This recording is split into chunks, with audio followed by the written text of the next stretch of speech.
Hello, everybody. Welcome to Roll and Move Reviews Live. Thank you for joining us. And we may be having a few audio issues here. So if you're watching live right now, please comment, let you know if you're hearing any kind of echo, and we'll do what we can to fix it. No promises. But thank you all for joining us. Thank you for spending the last few hours of your weekend here. Hope you've had a good weekend and you've been able to do some fun things with your friends and family, play some games. But thanks for joining us here. My name is Kirk. I'm your host.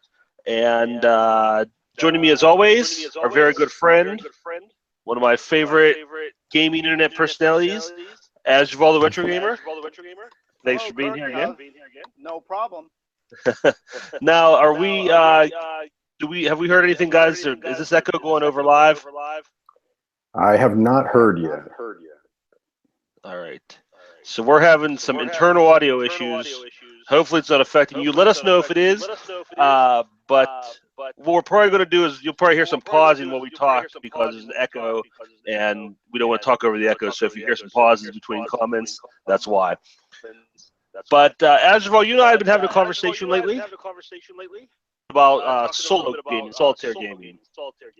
I consider myself kind of an omni gamer. I'm willing to try anything once. And the one thing I really haven't been able to get into, wrap my head around, is solitaire gaming. So we brought in an expert today to have that discussion with us. And so please welcome our guest. We have with us Mike. And Mike, I'm sorry, pronounce your last name for one more time. Dilisio. Mike Dilisio from SoloMode Games. He's a Dice Tower contributor, and he is our resident expert today on solitaire gaming. So very happy to be here. Thank you very much. Thanks so much for coming on. I appreciate it. And let's see here. Okay, I'm just making sure everything's working here visually as well. Mike, before we get into all the details and everything, the conversation about solitaire gaming, you've never been on our show before. I have not. So why don't you tell us about yourself and tell us, introduce yourself. Let us know a little about your background, how you got into gaming, how you got into hobby, and how that evolved into content creation for you. Sure. Just before I do that, I have an update. Okay. I believe you have an echo, but not me. Okay. So just all right, Asdruval. We'll put that in the Kirk, on the live feed, your face is not even coming up. Okay, yeah, for some reason it's making me do it manually here. So I'll try to fix that. But go ahead, Mike. We'll work on out what you're talking about. Sure. I've thought of myself as kind of a relatively recent gamer, kind of taken that mantle for myself in the last, 15 years or so. But when I was thinking about this, I have some childhood memories where we would go to my grandmother's house and play pinochle, and we would play, there was this dice game called Zilch. And I don't know, retro gamer there, maybe you have some memories of that, I don't know. We played Racco, so some of the kind of mass market type games, but thinking through, I have quite a few memories of playing games as a kid. I remember laying out the crossbows and catapults all over my kitchen floor. And, that was a solo game, although it wasn't, for me it was. I was, just shooting all over the kitchen floor. And I had the Dungeons and Dragons, if you remember the electronic one where you built the little walls along the thing and it made noises and things along those lines. So those are some of my earliest memories. And then for a number of years, I really didn't have that as a big part of my life. And I think I have a very similar story to a lot of people. I was introduced to Catan by a couple of people, and it was a complete mind blower, paradigm shift for me, that I didn't realize that games really even could do the things that this game did. And now a lot of times you'll get on Board Game Geek and there's disdain for Catan, and I get it. I mean, it doesn't have some of the polished mechanics that the newer games do, but I really vividly remember that first time playing that game and just being gobsmacked at what games could do. And it just really sparked my, something in my mind that I had to, continue to look into this. And so not long after that, the first game I personally bought after Catan was Lost Cities, the Rainier Knizia 2-player card game, and went onto there and got onto Board Game Geek and started reading, and you probably know the slippery slope from there, the acquisition disorder and all this type of thing. And, so I'm trying to get to the cultivation part of my board gaming life now, where I'm getting things more honed to what works for me and my groups.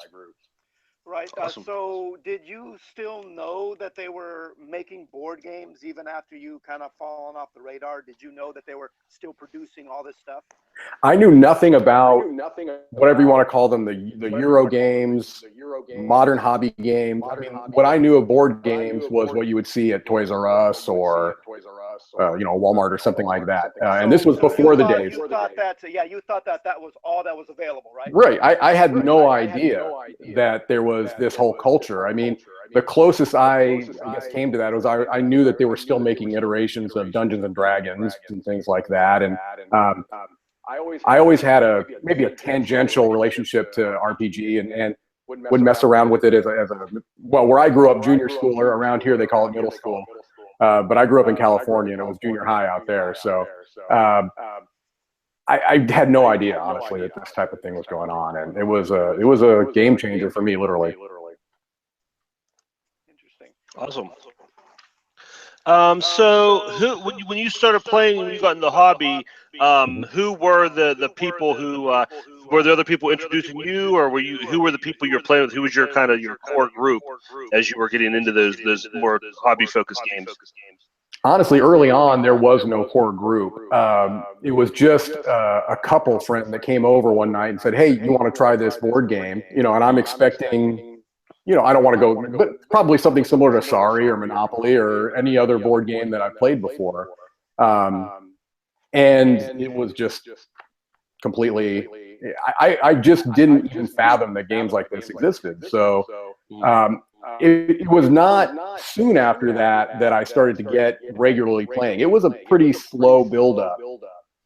But once it clicked, and once I was able to kind of get into the culture a little bit, I don't know, almost organically, I started to interact with people that were more interested in the hobby, and it presented more opportunities for me to play these games. Sure. So from there, again, and we'll talk more about your solo gaming career in a minute and how that developed. But talk to me a little bit about the content creation. I know you and I were talking off the air. You've been doing your channel for a few months. Tell me how that kind of spawned, and where the origins of that. Well, I mean, honestly, to me, it's hilarious because I feel like I've been doing this for about 20 minutes. I've loved watching the content that's out there. Obviously Dice Tower was something that as soon as I got into board game exposed to their content and was blown away. And then you see things like Shut Up and Sit Down, and some of this just amazing content that's out there. Watch It Play, I mean, you name it. And it was something that I would do just to get my own enjoyment. And I thought in the back of my mind that, I'd love to try to contribute even a tiny little something to this. If there's something I can do to add to this incredible hobby and these amazing people that I've been so inspired by, I would love to do it. But it took a little bit of a push. Maybe that would be a nice way to put it. My wife kept telling me, you do this stuff anyway. You should just start filming. You're always playing these games. You're always. I was always kind of the person that would teach the games to the game group, and I'm a teacher by trade, so it just kind of seemed natural to me to take on that role. And so as I was doing this, I kind of would build up my. I don't know. I kept telling myself, "Yeah, I'll do it." And really, what it took, honestly, was the spring break this year. I had a chunk of time, and I said, "You know what? I'm just going to take a few hours. I'm going to give it a shot. I'm going to pick a small, short game. I'm going to film it, see what happens." And it just felt so good. You know, I got a kick out of it, even though I looked back at it and I was nitpicking this and nitpicking that. I'm like, oh, this is garbage. And, but I think everybody is pretty critical of what they produce themselves, So I just started producing these videos and started trying to figure out how to make my iPhone work and iMovie. And I seriously came at zero knowledge. And so, now I still basically have zero knowledge, but I've been able to fumble my way through iMovie a little bit, and I've got a little camera. It's still like just a little, basically point and click camera that also has video capabilities. And so I'm just, I'm really winging it, but I'm enjoying it. I'm enjoying the process. And somehow, some way, Tom Vassell gave me this amazing opportunity to be on Board Game Breakfast, and it was really a shot in the dark. I sent him actually I sent him an email, just a cold email, and said, hey, my idea, would you have any interest in something like this? And I can't imagine how many emails he gets a day, but he responded relatively quickly and said, yeah, send me something, I'll take a look. So I sent him something, I filmed something and sent it to him, and he gave me some really great constructive criticism, and I adjusted according to what he said and sent it to him, and he said, all right, it'll be on Monday. Oh, wow. And I was just, I was like, are you kidding me?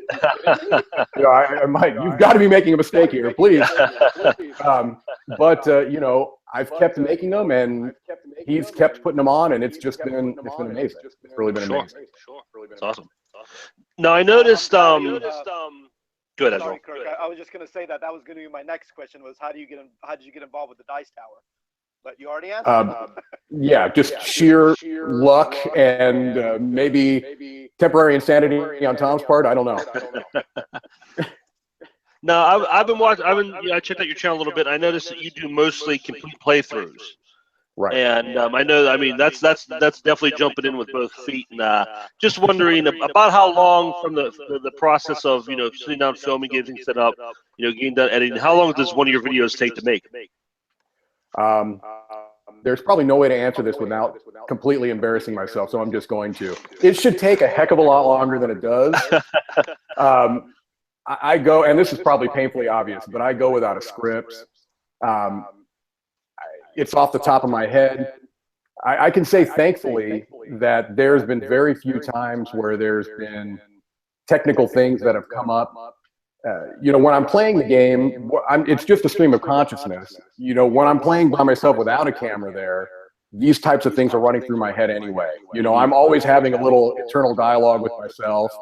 And so now I'm just vocalizing what, for the most part, I am aware there's a camera there, and I'm trying to present it in a way that maybe makes it easier for people that want to get an idea of how to play. Obviously, I'm not going into the tremendous organized detail that someone like Rodney Smith on Watch It Play does, or all of the other great content creators out there. But I've also found a lot of benefit in watching people that do something similar, where they're just kind of playing the game as they go. Rado, he's another example of just kind of talking and doing. And that can be a great way to learn. So I guess I haven't answered your question.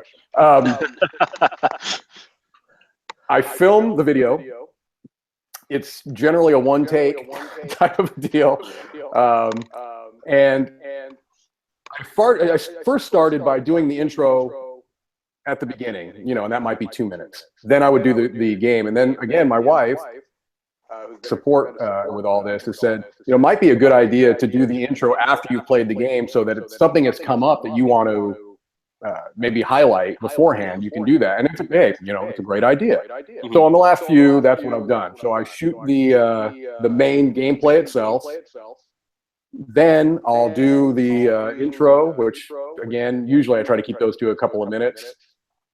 I pop those onto iMovie, and the editing process, I hesitate to use that word editing because it means like I'm dragging a couple things here, not talking, that type of thing. You're talking maybe 30 minutes on the editing process. And, most of it's in the uploading and the old MacBook that I'm working with. I think it takes longer than maybe it should. because it's slow and old and grumpy. But for the most part, it's a pretty quick process. If I film something in an afternoon, I can pretty much get it on YouTube by the next morning. And most of that time is just time getting it out there to YouTube. Sure. Awesome. Well, thanks for sharing. I really appreciate your comments there. Just knowing how much you enjoy it, your passion for it. That's really fun to hear about that. I appreciate you, like I said, sharing. Now let's talk about shift gears a little bit here and talk about games we've been playing lately. And we're going to talk about solitaire gaming mainly today, but just in general, solitaire multiplayer. And Michael, you go ahead and start. What games the past week or so have you really been focused on? You've been getting to the table a lot. Well, the last week has been a little slow for me, quite honestly, but there have been some games in the last couple of weeks, I guess, that I've enjoyed. I've been playing, I need to look at it here, Coldwater Crown. It's a fishing-themed game. It's kind of a twist on worker placement. I don't know if you've ever played Raiders of the North Sea. It's got a similar thing where you place one worker and it does whatever you put it, and you remove another worker and you take that action. So it's got a similar thing to that. So that's been a lot of fun. I've been playing Explorers of the North Sea, which is another in that there's a whole, I don't know if you've heard of this kind of trilogy, North Sea. You had Shipwrights of the North Sea and Raiders of the North Sea and Explorers of the North Sea. But I've been getting a kick out of those. I'm looking around here to kind of remind myself. Saltlands, that's a game that if we talk about solo games a little bit, I come back to that one. That's been a huge surprise how much I've enjoyed that. Terraforming Mars, trying to wrap my head around Vast. So those have been some games I've played recently. Cool. Asdruval, how about you? What have you been up to? Last night I played 2 games of Salvation Road. As much as I've played that game, I think I've only won 1 time. I think I've played it 30 times, and that is a very difficult game to win. Absolutely. I played that I played that last night. Still working on my Arkham Horror LCG, playing that solo. Still trying to get through the Dunwich Legacy expansion. I'm enjoying that a lot. Still going through the Pathfinder card game, Skull and Shackles. I'm doing that one solo also. And I found the Oregon Trail card game at a thrift store for 99 cents. Sounds about right. What a horrible game. I mean, I live in Oregon now, but oh my gosh, I used to play the computer game as a child. And I'm all, oh, cool. I've heard people talk about this, and I played it. I said, this is utter garbage. I mean, I'm glad I didn't, buy it. I think it's like $20 retail. I paid 99 cents for it. Yeah. Awesome, but you'd rather have dysentery than play it. It's a horrible game. Horrible. Yeah. I do not recommend that to anybody. Yeah, I bought that for my my wife's a big fan of the computer game. That's like what her childhood memories is playing that. So I got her that game for Christmas. And I read the rules and I was like, we still haven't got around to playing it. So yeah, you win because I've played it and it's awful. Yeah. I was playing. You mentioned Coldwater Crown, Mike. I played that last weekend too. For the first time. And I really enjoyed that. I thought it was a pretty good game. I'm not really into fishing in real life. Yeah, me neither. But I really enjoyed the whole use of that double action aspect of it, where you take the one action and then you choose another. Right. And just a lot of different. The game has a lot of different options, different ways to win. It's basically like Mike was saying, it's based on a fishing tournament, and there's a lot of different kind of little mini tournaments you can win in the game. A lot of way to score points. So I really enjoyed that. Another game I played. I'm sorry. No, go ahead.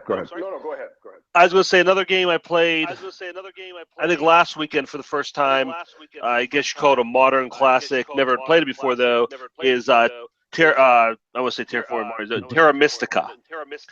And that's what I've been wanting to play for a long time. It's been on my watch list, and I never picked it up because a lot of people say, oh, it's mathy, it's like a spreadsheet game, and those games are kind of hit or miss for me. There are aspects of it I looked at, and I said, I'm not sure about that, but it was a great looking game. And the theme's not real heavy, but the theme still appealed to me. I like the variable powers and things like that. So finally got to play that. I really enjoyed it. I like the it's a heavy game. There's a lot going on, but I enjoyed it. Played with 3 people. We were all playing it for the first time, and I know this game has a pretty high learning curve. So I'm looking forward to getting that to the table again and really kind of getting the nuts and bolts of it, really understanding all the different ways it works. So I kind of bummed out I waited this long to get to get that to the table and get a chance to play that, but I really enjoyed that. I've never actually played it. I mean, it has such a fantastic reputation. I know it's something I've got to play one of these days, and I know that people in my game group have it, but I just haven't gotten a chance to play it yet. Mm-hmm. Yeah, it's one of those ones where like you said, I never wanted to invest in it because I wasn't too sure about it, and I knew people who had it, but for whatever reason, it just never worked out. I could play it. I finally got to the table, and I'd recommend it if you're okay with heavier Euros. It's a fun game. Yeah. Cool.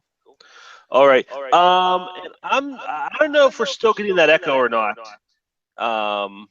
Yeah, I'm getting okay. Just going to miss here. I'm hearing an echo. What I'm going to do, Asdruval, is I think that's coming from your mic. When you're not talking, I'm going to mute. When you want to talk, just unmute yourself. Okay. Okay. Does that work for you? Okay. I can try going without a mic. Do you want to try that? I can get a different pair of earphones. Okay. Yeah. Try that. All right, I'll be off the air for just a second. All right. Okay, folks, bear with us. Live internet. Can you just hear me right now? I can hear you. I can hear him. Mm-hmm. Well, then I guess I'll go without no headphones. Kirk, Okay. can you hear me? No headphones for me?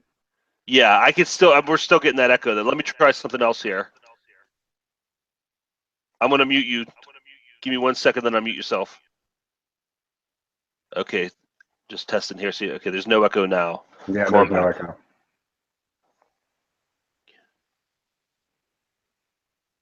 Hello?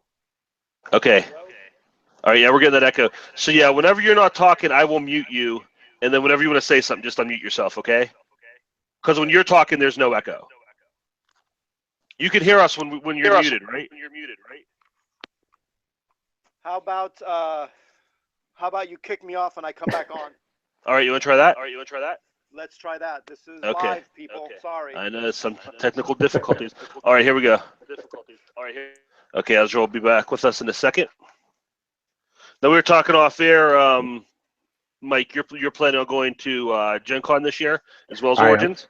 I am. This will be my first time going to Origins, and I know for sure I'm going to go Thursday. Okay. So I'm looking forward to that. I've heard really good things about it being, slightly smaller than, well, actually probably quite a bit smaller than Gen Con, but still having, a similar feel. You get plenty of publisher support and things like that. And, I'm probably gonna be a little more focused on game playing there. I was telling you earlier that at Gen Con, I generally have very little chance to play games. It's a spectacle, it's so much going on, and that vendor hall is overwhelming and in a great way, but it is overwhelming, and you can just spend hours in there. So I am looking forward to it. Cool.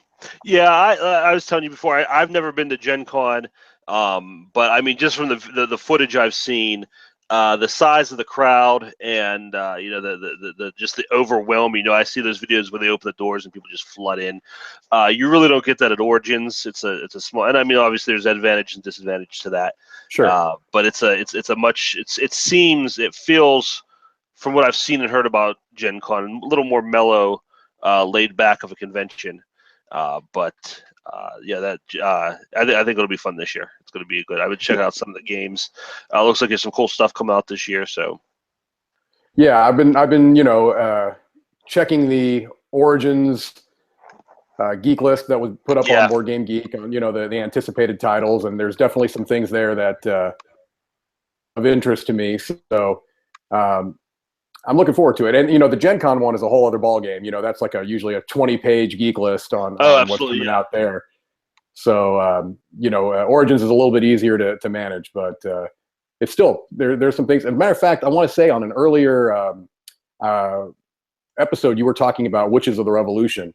Mm-hmm. And that's one that I think is going to be released at Origins.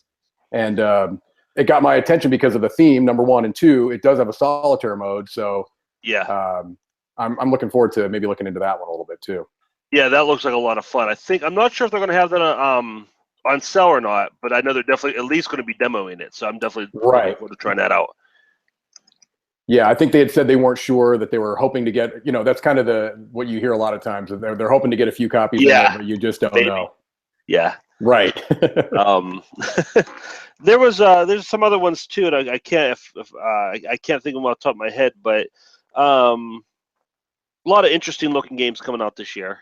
And, you know, obviously a lot of them, I mean, you read that Gen Con list, the Origins list, and most of them are, you know, demoed Origins on sale at Gen Con, you know, released at Gen Con. So that's one of the downsides of Origins, is that you're not getting, you know, you don't have the games available to take home with you. But there's a lot there to try out and to at least, you know, see if you like it or not. Sure, but in demoing, you know, that close to Gen Con, there's definitely a benefit to that, because it can help you narrow your focus a little bit at Gen Con too. Yeah. Because, you know, I tell you, you know, you'll talk to people that are going to Gen Con on that Thursday, and it's like they've got schematic diagrams, they've got charts and graphs, and it's like, okay, so first I'm going to hit to the, you know, aisle 1300, and then, you know, we had people breaking up, and, you know, I'll get this, you get that, and, you know, it was like a military operation almost, and if you can cut that down a little bit beforehand, it might help. I don't know how people do it. I mean, Origins, I get overwhelmed with the stuff. You know, I'll go through the events and stuff, and I get kind of overwhelmed, and you know, just from what's available there. Now, granted, I only go for, you know, I usually only go for a day, so I mean, I can't really hit everything. But you look at that Gen Con schedule and everything they have available. I mean, I just don't know how people even, you know, organize it. And then, you know, you have the people who, you know, this game, you know, limited release, all on separate, you know, separate sections of the floor, and trying to get to all those. I imagine it can be very overwhelming. It can, you know, and it's funny. You know, those step counters, the pedometers. You know, I've got them attached to my watch, and those days at Gen Con, it's ridiculous. You know, it's like I do weeks worth of walking each day there. So because you know the vendor hall is so huge, and you're just walking up and down and up and down, and going from one area of that convention center to another, and you're putting in miles. There's no two ways about it. Yeah, but it does look like a lot of fun. Also out our way here, just outside of Pittsburgh, they're going to be having the World Board Game Championships. So I'm going to be trying to go to that this year. You know, working on the logistics of it. But that looks like a lot of fun. I have some friends who've been to it a couple times. And, you know, the cool thing about that's focused mostly on gaming. You know, they have a lot of different tournaments you can sign up for. And, you know, then they have like an open hall just for open gaming. So I'm hoping to get to that, just because, you know, it's a little, you know, it's going to be cheaper, because I'm not going to be shelling out tons of money just to sit down and really get to play some games and meet some new people. So that should be fun as well. I'm getting contacted from Asdruval here. All right. Oh. And I got cut off. Hold on one second, everybody. I apologize for the technical difficulties here. Appreciate you bearing with us. And let me see if I can get him another way. You can blame me. You know, technical difficulties tend to follow me around. And he's trying to reach out to me. Asdruval, if you can hear me, Hangouts didn't answer on my phone, so it cut me off. So if you want to try again, but let's see what I can do here. Let me see if I can reach out to him here.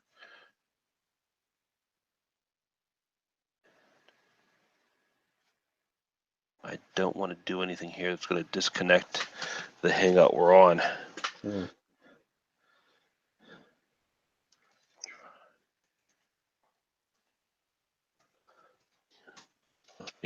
riveting viewing right now, folks. I'm very sorry.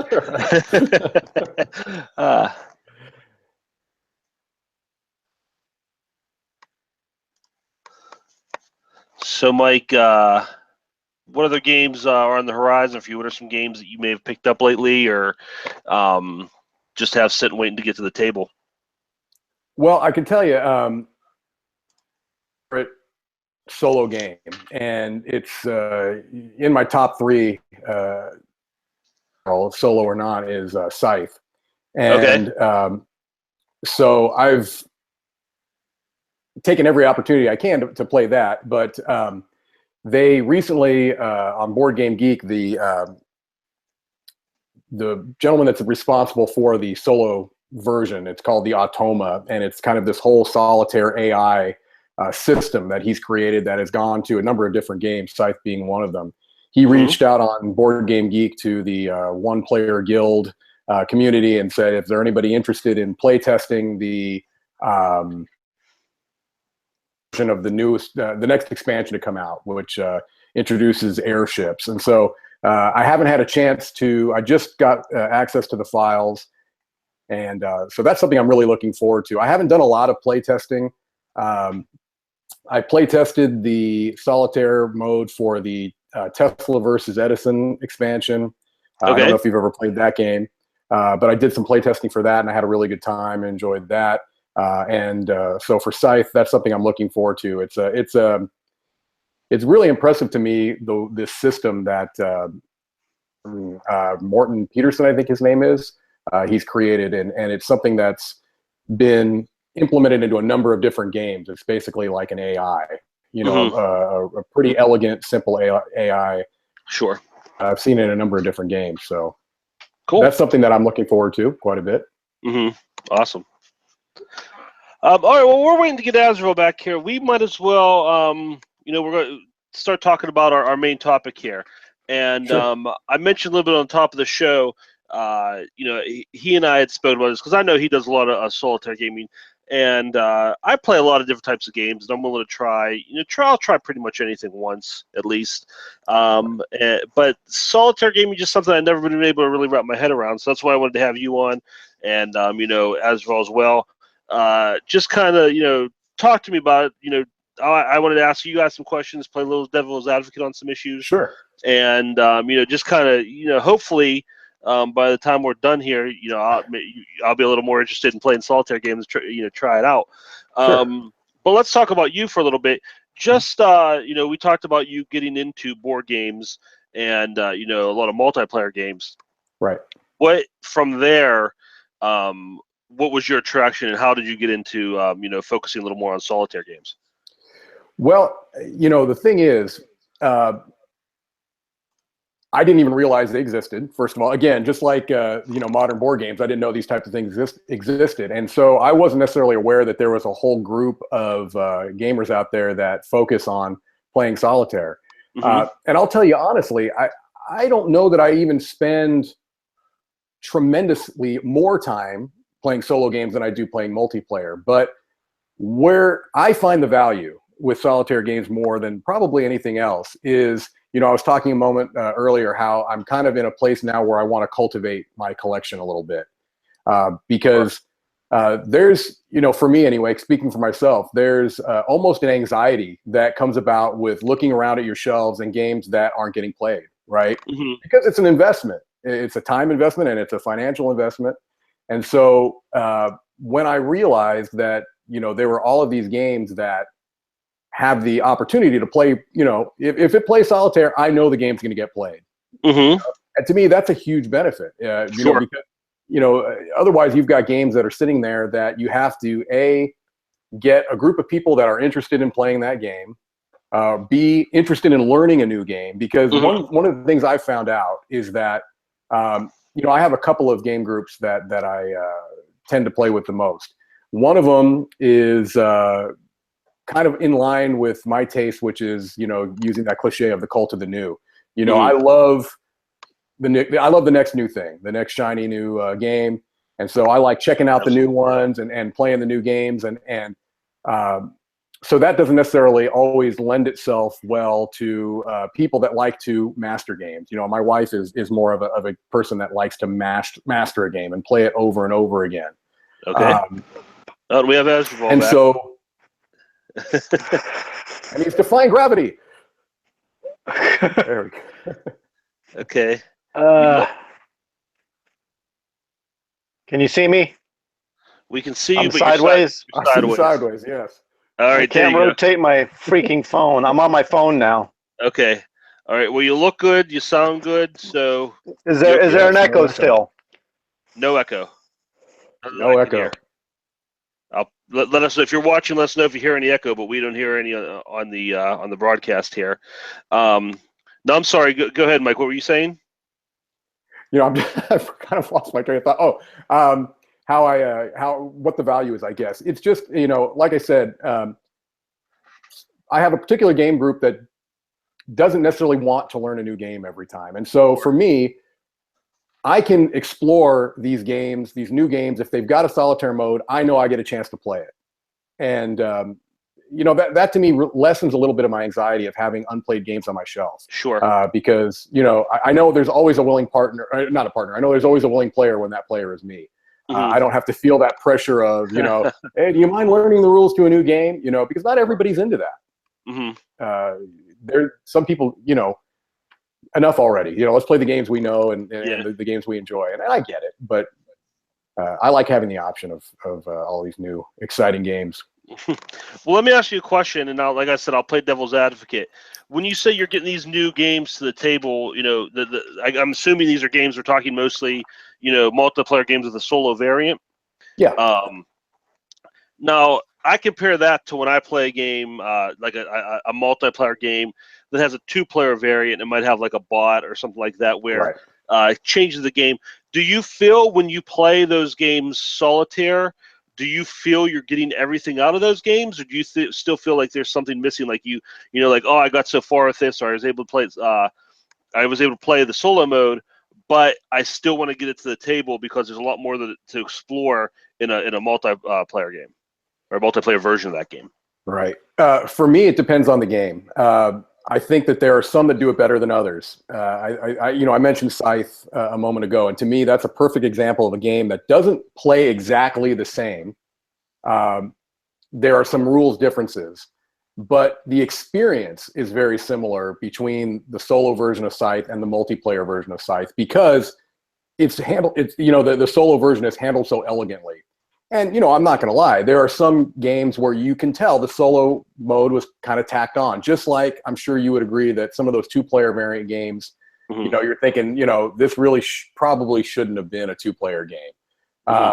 But some are better than others. And one of the kind of, I think controversy is too strong of a word, but one of the things that you tend to see when people discuss solo gaming, I don't know if you've seen this, Asdruval, but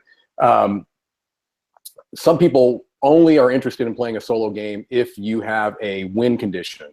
And there are a lot of solo variants where it's a beat your high score type of a thing. And sometimes those can be very satisfying and sometimes they're not. It kind of depends on the game. Whether I don't know that there's a lot of solo games where it's exactly the same. I would argue that a lot of the Uwe Rosenberg games, probably not that much different playing it solo than playing multiplayer. You can get a spot taken from you, I guess, but for the most part, you're kind of doing, that's why that whole term multiplayer solitaire exists, I think, Sure. Asdruval, I'll let you chime in here. While you were off the air, we were discussing a little bit just about how Mike got into to solo gaming, and what brought you to that kind of gaming. What attracted you, and how did you kind of find yourself playing those solo games? Because I know you're big into multiplayer. So what kind of took you there? First, can you hear me? Okay. Yeah, we can hear you. Yep. Okay. Okay. Well, Kirk, maybe I don't have as much friends as you do, but sometimes I get home. I get home from work, and it's freaking 8 o'clock at night, and really on a weekday, if I want to pull something out, I can go ahead and do that with these games that have a solo mode. And sometimes I just feel like, for me, just being alone and trying to beat the game by myself without other people involved. But I will say, for one thing, is that I know that there's a lot of, like on Board Game Geek, there's a lot of variants that fans have made to do a solo mode for games, but I won't do that. If it's not printed in the rule book, like if they did not make a solo mode in a rule book, I will not play it. I don't go on Board Game Geek and seek these out like, oh, how do I play this solo? I don't do things like that. And another thing, one little thing that bugs me about solo play, for a perfect example, Salvation Road has a solo mode, but it just makes you play more characters. So it's not really a solo mode because it's like you're playing more characters. I mean, I tend to shy away from those kind of solo mode games. Okay. Mike, what about you? I saw you nod your head about when it's not printed in the rule book. Yep. My comment. Absolutely, I agree 100%. I appreciate that there are people that want to do that and they get a creative outlet, but that's not really of interest to me. I mean, I don't know why, but if it's not, like you said, if it's not either a designer done or designer approved solitaire variant that came in the game, I just find myself not interested because, the couple of times that I tried them, I just, there's something about it. I don't know what it is, but I definitely agree with you. And I also can get into what you're saying about when you play a pure co-op as a solo, it's rare that you can play as a single character. You can play Zombicide Black Plague Solitaire if you want to control 6 characters. So I'm like, are you kidding me here? That's just not going to happen. I have hard enough time controlling one. So I can relate and I agree with you. Now, there are other people that get into that and they enjoy it, and more power to them. But that's not how I tend to play solo games either. Right. And I guess to answer your question, Kirk, it's most of the time, I live in such a rural area that there's really nobody to play with, and so I have to bring out a game that I can play a solo mode on. Okay. Well, you guys both brought up some things that lead to some questions I have. First of all, you're talking about playing the variants on multiplayer games, co-ops, things like that. I guess my question would be, and Mike, I'll start with you, Asdruval. Feel free to chime in. What kind of support do strictly solo games get, solitaire games get? I think it's Victory Point Games publishes mostly solitaire games, but you don't see a ton of focused solitaire games coming out from the major publishers. And follow up to that question: do you prefer playing those games that are strictly solitaire, or would you rather take like a really great multiplayer game and find the solo variant of that? It's a good question. I'm thinking of the strictly solitaire games that I've played, and I've enjoyed some of them, but I don't know that I've liked them better. I'm trying to think off the top of my head. Probably one of the more famous ones is this little deck builder by Freedom and Freeze called Friday. It's a solo deck builder, and that's solitaire only. And I've played hostage negotiate. I can't say the word negotiator. Negotiator. I wouldn't be a good hostage negotiator because I'd be fumbling over my words. And those were fine, but I don't know that I enjoyed them more than I just like a well-designed solitaire version of a game. And I gave a couple examples. I think Scythe is a perfect example. I like the solitaire version of Terraforming Mars. I know not everybody does. I've really enjoyed that. I think that's a really fun solo game. I'm kind of looking around as we're talking at some of the, but you're right. There aren't that many strictly solitaire games.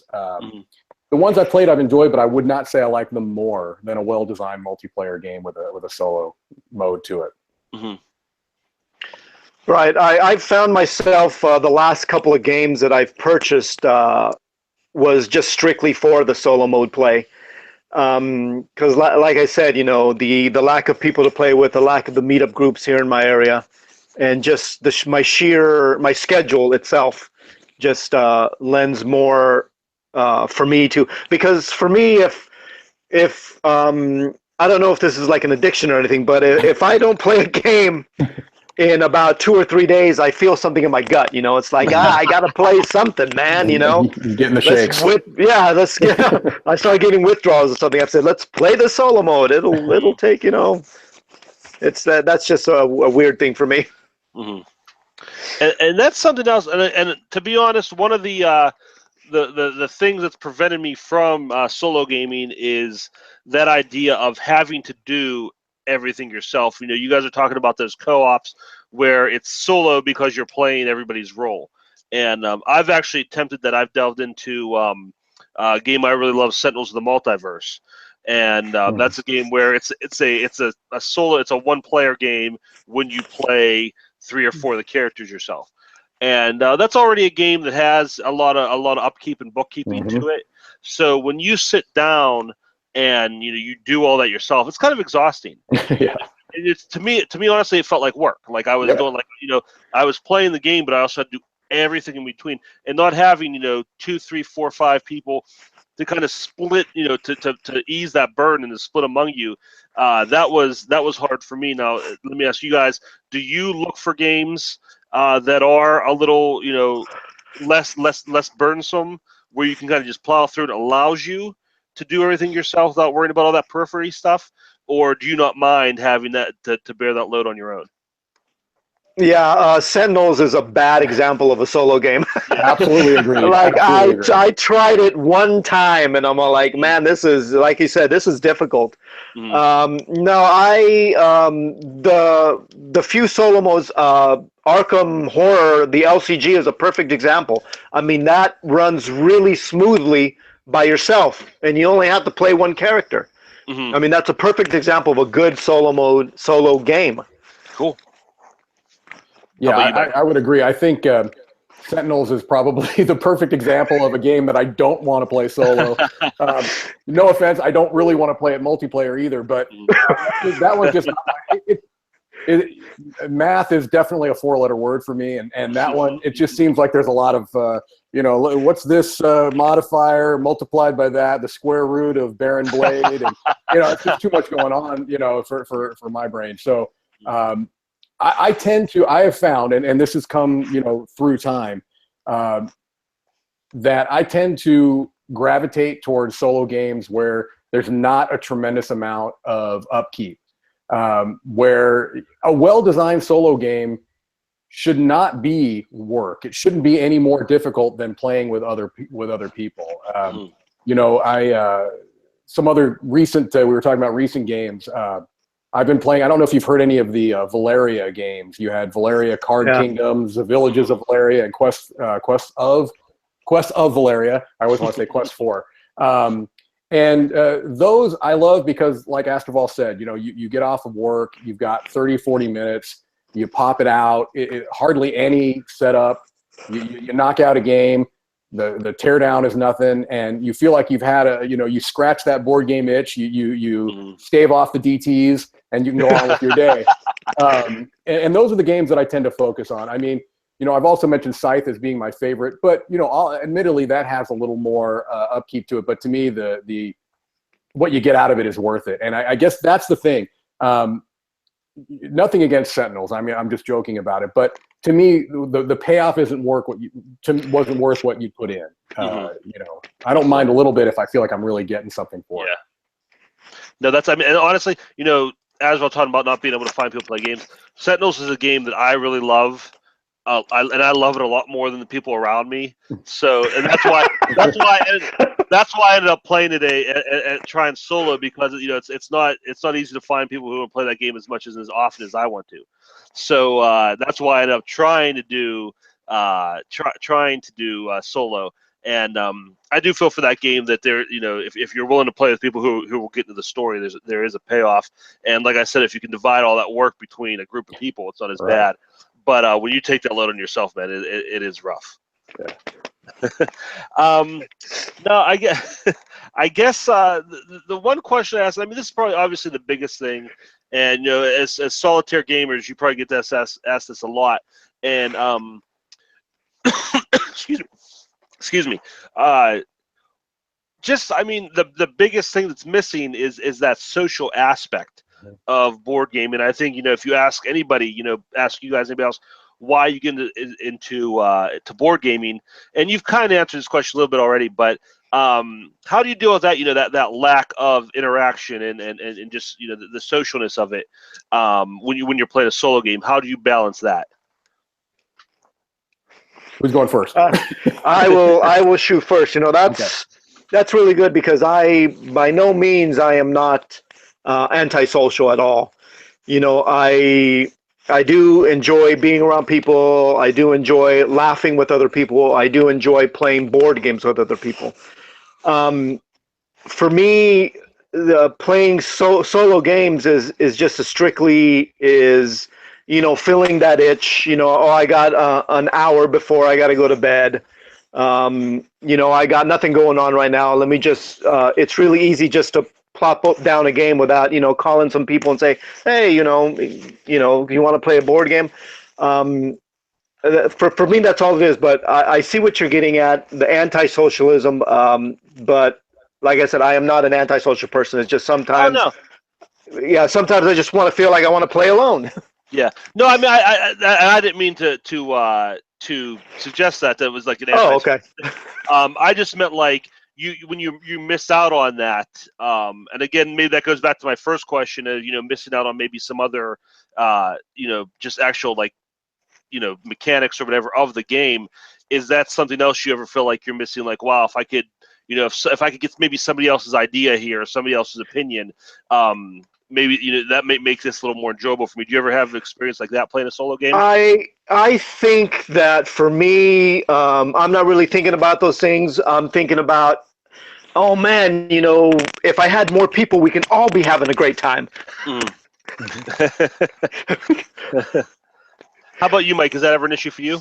Well, again, I'm actually glad you asked this question because to me, it's not an either or. I also love the social interaction part of playing games, and I'm lucky enough that I am surrounded by just some of the best people I've ever met are the people I've met playing board games. And I've just got some tremendous people here locally that have been fantastic to me, have welcomed me with open arms into their gaming groups.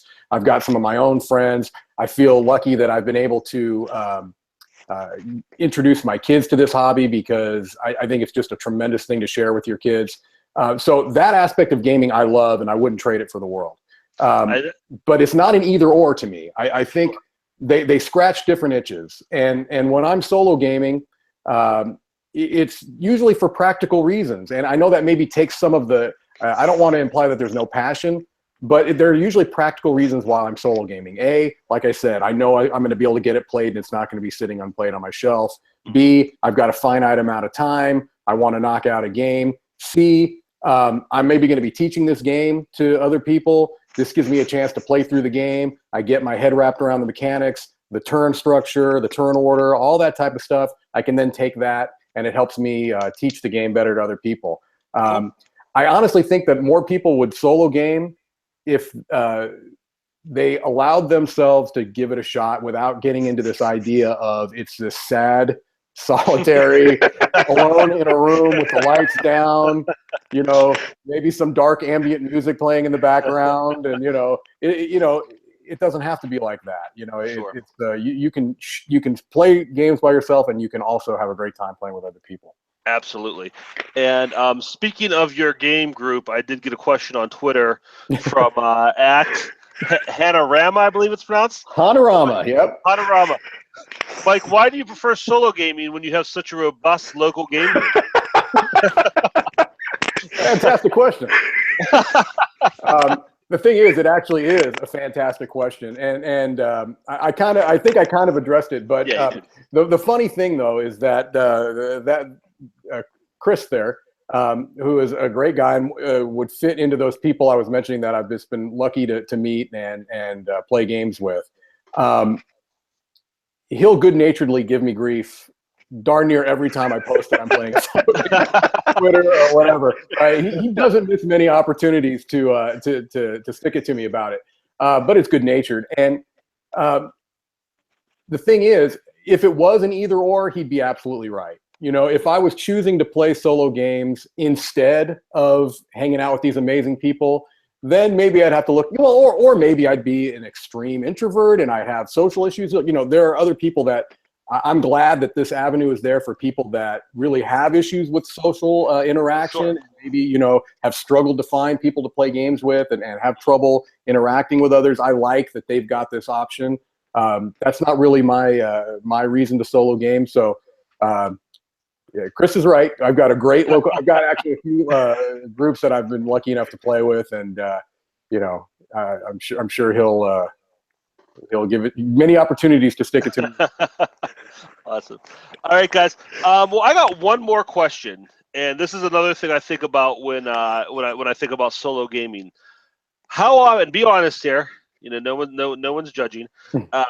How often? Since it's just you and the game, how often do you find yourself cheating? How often do you say, "I don't want the game, but let's do something else"? How often does that happen for you? Asdruval, you go first. Yeah, it happens a little.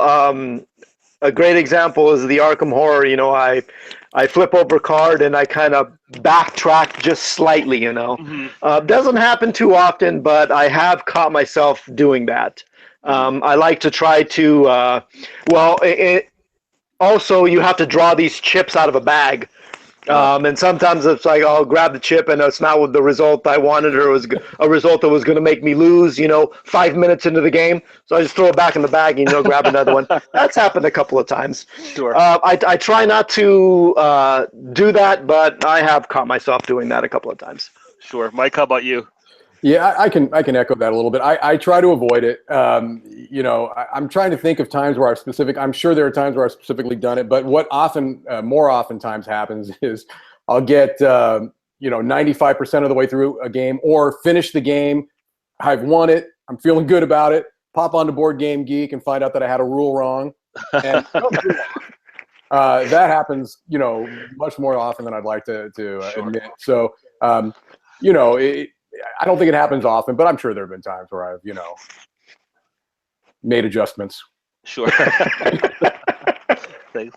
Okay. Well, guys, I appreciate you sharing with me, and I'll tell you what, you've convinced me. I want to try this out. I want to try my hand on this, see what I do. So last thing I'll ask you, and I'm just kind of throwing you at this cold. We didn't talk about this before, I think.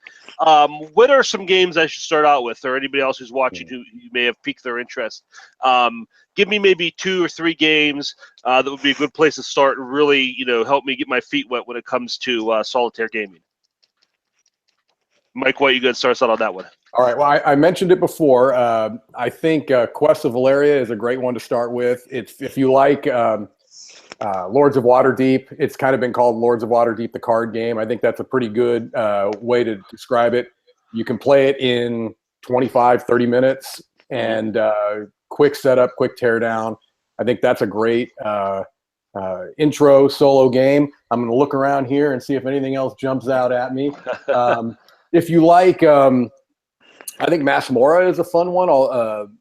It's a CMON game. If you like kind of the dungeon crawls, if you're into more of the kind of Amerithrashy stuff, I think that's a fun one to play solo.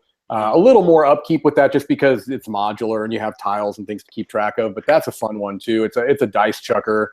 I think those are 2 good games to start with. Cool.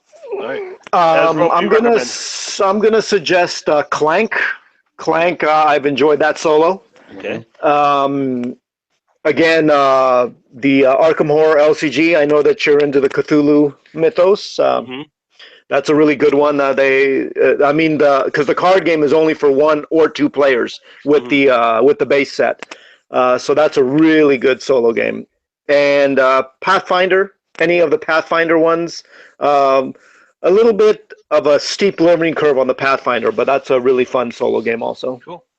All right, well, I'll try those out, and we'll do, guys, maybe in a month or so, a couple months, we'll get back together, and I'll share my experiences, and you can tell me, everything I did wrong and how I screwed it up. But I'll definitely try that out. So, because I mean, you guys have really done, you know, you have helped me understand more of that type of gaming, and I hope I didn't come off for you guys or anybody watching it's kind of like judgmental of it. I honestly didn't understand it. It was something that really kind of just eluded me.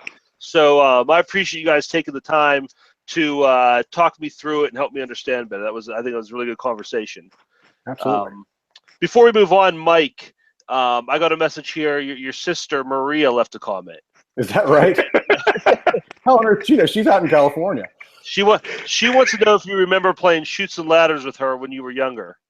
Chutes and Ladders with her. She said you were always a natural and somehow managed to win every game. Knowing my sister, if I managed to win every game, it's because she made sure I won every game. I honestly don't remember. I wish I did. I'm sure we did. I remember playing like Life and Sorry. And I remember those, and the Trouble at the Pop-O-Matic game. Yeah. Yep. I remember that more, but I don't remember playing Chutes and Ladders. But it would not surprise me if she let me win. That sounds very much like my sister. That's awesome. Well, thanks for watching, Maria. Thanks for chiming in. Okay, guys, now is the time that we play the pop culture trivia game that is sweeping the nation, at least sweeping YouTube, at least sweeping this YouTube channel, right, Asdruval? Yeah. Okay. And in the ever-evolving experience that is Stump the Chump, we are going to try something new here, a different iteration.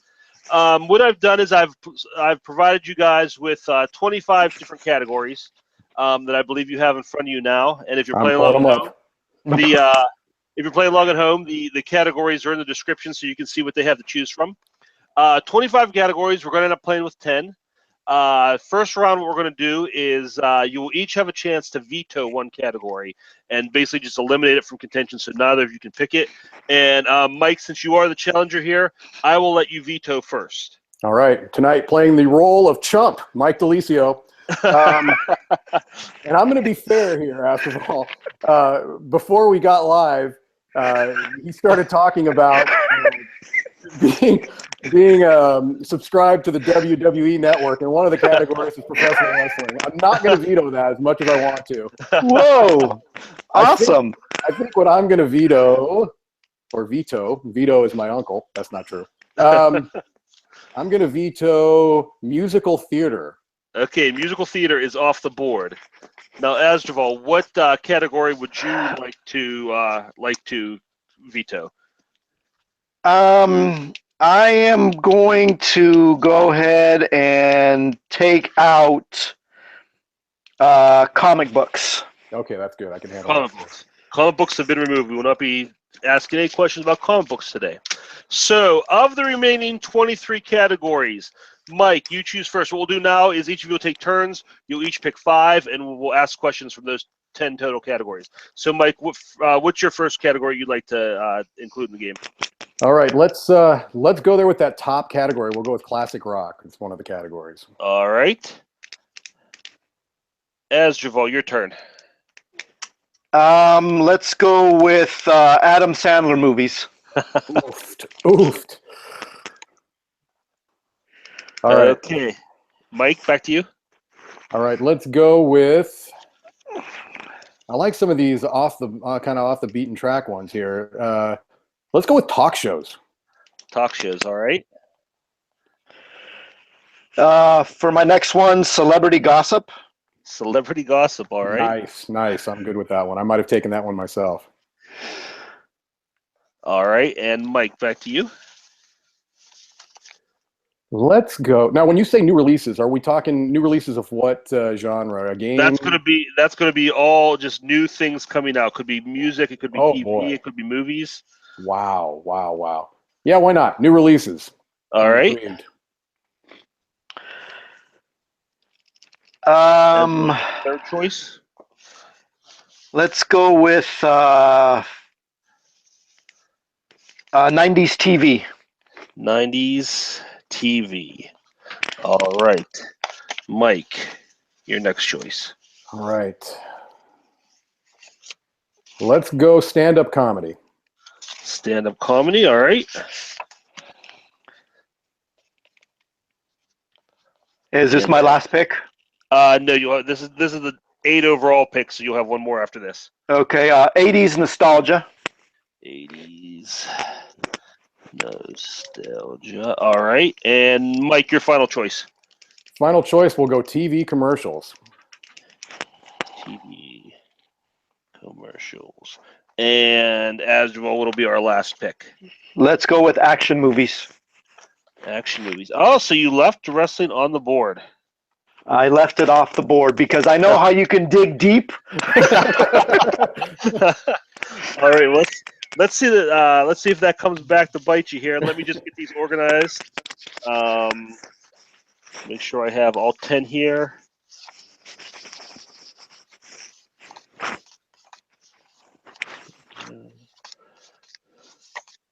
Lots of great prep work, Kirk. I appreciate your prep work. Let's see if you appreciate it after I ask the question. All right, so that's quickly makes adjustments. Yeah. I'm just writing them now, really. I just thought, crap, I forgot what's down here bad. What is a TV show? Now, Mike, did Kirk mention that I am undefeated? I may have mentioned a time or heard that mention a time or 20. Yeah. All right. I feel a tremendous amount of pressure here. Stand-up comedy. I watched a couple of earlier episodes, and I saw you're quite dominant. There's no doubt about it. Okay, I have the questions ready to go. Asdruval, you may enter the official Roll and Move Reviews Tower of Silence. Oh, okay, I am out here. All right. Look at that. Look at that. That is truly impressive. Unable to hear anything we have to say. He will not hear our answers till we bring him back. Is he a lip reader? No, he is not. What I will do is I'm going to time you. You'll have as much time as you need. Time's just going to be the tiebreaker. If you want to pass and come back, just say pass and we'll come back to it. They'll just add to the time. If you don't know, that's a wrong answer. But if you want to pass, we can. Let me bring my clock up here and get my timer up. Set that.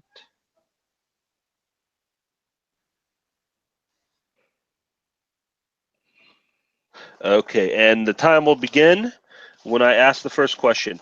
In the category of classic rock, name a band that Eric Clapton was a member of. Derek and the Dominoes.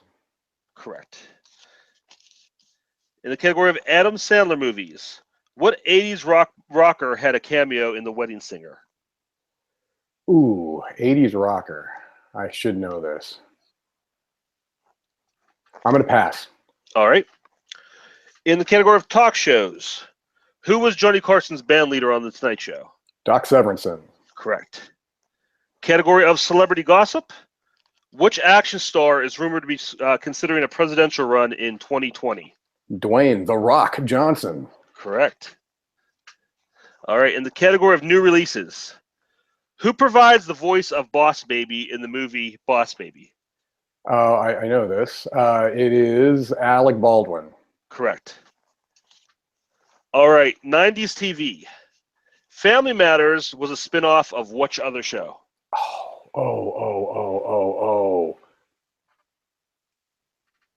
I'm going to pass. I'm probably going to forget, but I'm going to pass. I can't think of it. Okay. In stand-up comedy, what comic has specials titled "I'm a Grown Little Man, Let Me Explain and Laugh at My Pain"? Louis C.K.? Incorrect. Oh. 80s nostalgia. What is stamped on the butt of every Cabbage Patch Kid? Oh my gosh. I do not know that one. Okay. TV I was doing so well too. TV commercials. Name 3 of the actors who have played Colonel Sanders in the current KFC commercial campaign. Okay. Rob Dibble, Norm Macdonald, Rob Lowe. Correct. And in the category of action movies, what is Arnold Schwarzenegger's character's name in Commando? Oh, man, no clue. All right. Going back to the categories you passed on, Adam Sandler movies, which 80s rocker had a cameo in The Wedding Singer? I'm going to say Sebastian Bach. Incorrect. And in 90s TV, Family Matters was a spinoff of what show? I really should know this. I cannot think, but I'll just have to say I'm out on that one. All right. Okay. All right. That's done. You did it in 2 minutes and 21 seconds, and you got 5 correct. That's pretty good. All right. So we'll see. We'll bring Asdruval back. Wave him down.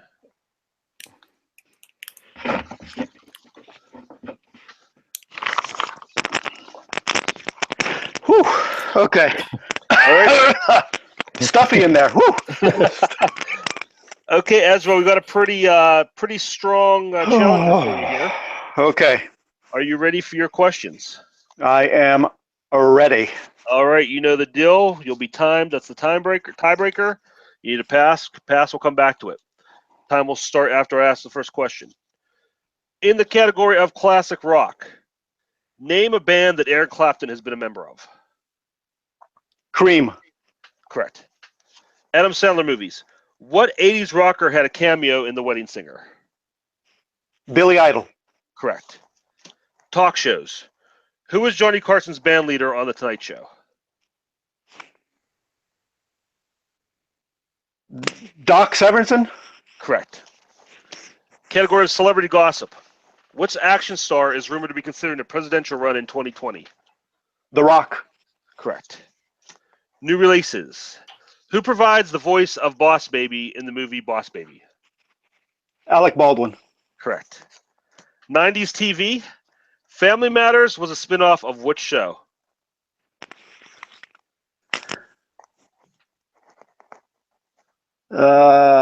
Freak, I should know this one. Is it Step by Step? No. Stand Up. What comic has specials titled I'm a Little Grown Man, I'm a Grown Little Man, Let Me Explain, and Laugh at My Pain? I pass. Pass on that. All right. 80s nostalgia. What is stamped on the butt of every Cabbage Patch Kid? Xavier Roberts. Correct. TV commercials. Name 3 actors who have played Colonel Sanders in the current KFC campaign. Oh my gosh. George Hamilton. Mm-hmm.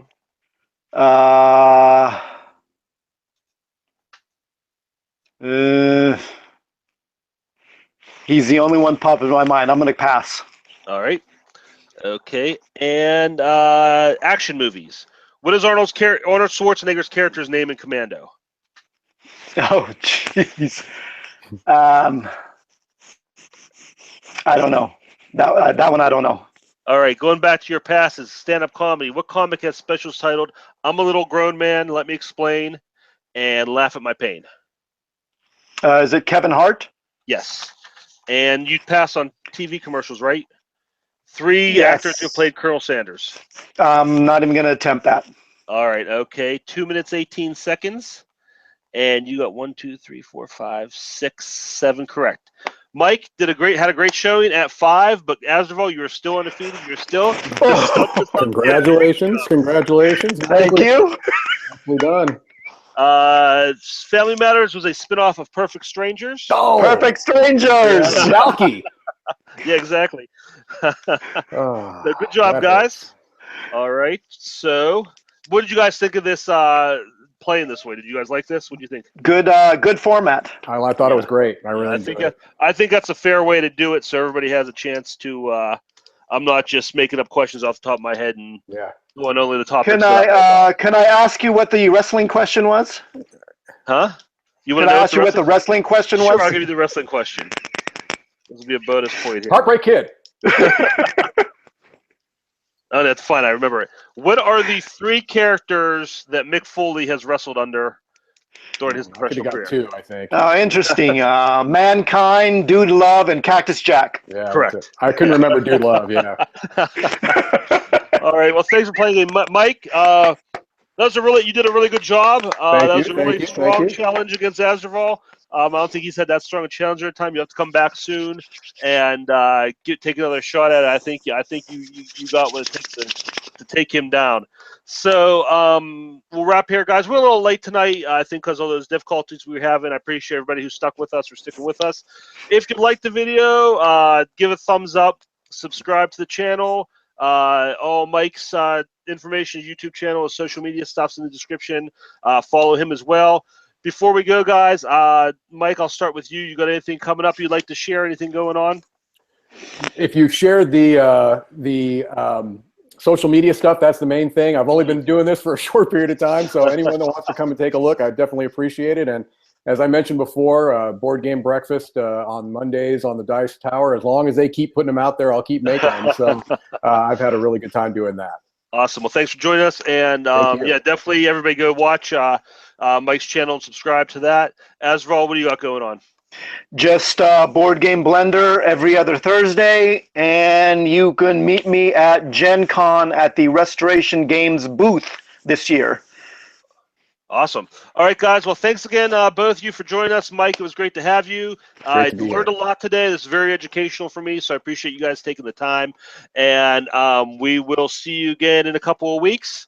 And enjoy the rest of your night, everybody. Thanks a lot. Good night, everybody. Good night.